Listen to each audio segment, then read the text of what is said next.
Hello everyone. So next আমি এই পুজো প্যান্ডেলটা তোমাদের সাথে শেয়ার করতে আসলাম।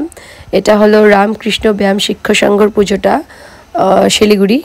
দারুণ এই পুজোটা, কনসেপ্টটা আগেও করেছে অনেক জায়গাতেই, কিন্তু এটা খুব ভালোভাবে দেখিয়েছে, খুব পছন্দ হয়েছে। দেখো তোমরা মানে কি করে মোবাইল ফোনে যে আমাদের চাইল্ডহুডটা সবার হারিয়ে গেছে ওটাই এখানে দেখিয়েছে আর কি। প্রত্যেকটা একটা মানে সিন ক্রিয়েট করেছে ওখানে, যেখানে মানে দেখাচ্ছে যে আগে আমরা কিভাবে টাইম স্পেন্ড করতাম, কিভাবে থাকতাম, তার এখন মোবাইলের জন্য আমরা সব কিছু হারিয়ে ফেলেছি।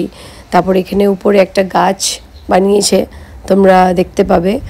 ওই বট গাছটা মানে বানিয়েছে সব মানে পাতা দিয়ে, তোমার বইয়ের পাতা দিয়ে, যে বইয়ে যেই নলেজটা ছিল আর কি আমাদের, যেটা পেতাম, ওটা তো এখন বই পড়া অনেকেই বাদ দিয়ে দিয়েছে সবাই, মানে মোবাইল ফোন নিয়েই।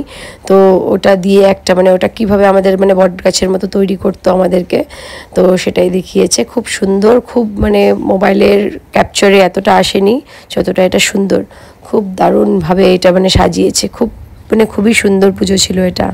তোমরা দেখো, তোমাদের সাথে শেয়ার করছি, কেমন লেগেছে তোমরা জানিও। Thank you.